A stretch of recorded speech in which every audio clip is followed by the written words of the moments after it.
In this video, we'll have a look at how to set up payment plans on your WooCommerce store. Let's get straight into it. So using the AOV Up subscription plugins, you can set up payment plans in a few different ways. So the first way is we can allow the customer to pay X amount right up front, and then we can automatically charge the remaining amount later on. So in this example here, we're allowing them to pay 10% up front, and then we're charging the remaining amount in 30 days. To take it a step further, using the exact same plugin is what we can do is we can say they can pay 10% up front, and then they can make 4 subsequent payment, and then we can specify the duration. So maybe every month. So they'll make a payment every month for 4 months until they cover the remaining balances. So to follow along, we'll be using the AOV Up subscriptions plugin. So just head over to aovup.com. Go ahead and download the AOV Up subscriptions plugin. I'll leave a link in the description below. And with that being said, let's head over to our dashboard. All right, so just for clarity, this is just a regular WooCommerce product. So if I click edit,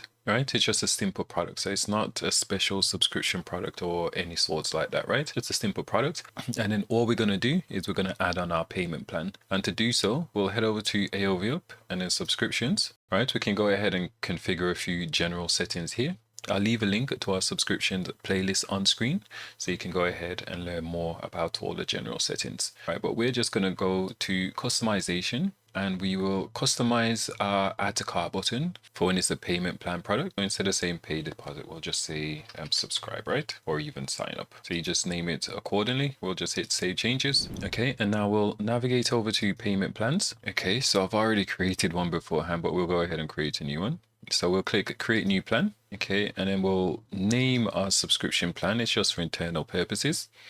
We'll ignore these two options for now, and the reason being is that we've got various different subscription type, right? So we've got subscriptions, which is great when you want to do a one-time purchase, or subscribe and save, meaning they'll subscribe monthly to get access to a particular product or subscription box. This is when you'd use this option here. We've got a deposit payment, which you've seen in the intro. So this is where we're doing a 10%, and then we'll pay the rest in X amount of days. And then we've got installment payment. This is where we can break up the payment into multiple different chunks. So we'll start with deposits, and then we'll go to installments. Right, so this is currently a beta version which I'm using. By the time you're watching this video, we should have the official version released, right? So we'll just click add plan, and we can create multiple different plans for the deposit. The idea is, so this is our deposit example, right? So we can set up 2 different options for the deposit. If you're going to offer multiple deposit option, then we can customize this text here where it says deposit and pay later.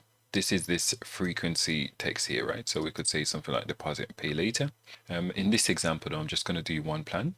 The initial deposit that we want is 20%, and we'll automatically collect the remaining amount in 30 days. So we can set the number of days in which we want to automatically rebill. This inline text here, we can go ahead and customize this. So I'm going to say deposit. So we could say deposit 20% today and pay the remaining in 30 days. And we can also offer a discount as well if we want. And then finally, we need to choose which product category we want to apply this to. So I'm going to select sofa and then hit save changes. Now, when we refresh this page, we should see the deposit amount change here, right? Okay, so now we've got the option to pay in full, or we can pay the deposit, which is $300, and then we'll pay the remaining in 30 days. Okay, so this is our first option. Now, if we head back over to our dashboard, now we can select installment payments here. And the concept is quite similar. However, we can set the initial payment. Again, this is a percentage amount, right? So we could say 10. And then we can say we want to split up the remaining amount, right, after they've paid the 10% into 4 installments. And then we can select the frequency in which we'll collect this payment. So we can set this to days, weeks, months, or years. We could just leave it at 30 days, and then essentially we'll collect 4 payments every month for 4 months essentially. And then this setting is exactly the same as before. We just get to choose which product category we're going to apply this payment plan to. Right, so we can hit save changes. Okay, so now our users have the option to pay the full amount, or they can do an initial payment of $150, and then the remaining amount will be split into 4 payments and billed every 4 weeks. Again, as I said, this is a beta version which I'm currently using. The finished version might look slightly different, right? So I think we'll give you guys the option to show the payment amount that will be due every 4 weeks.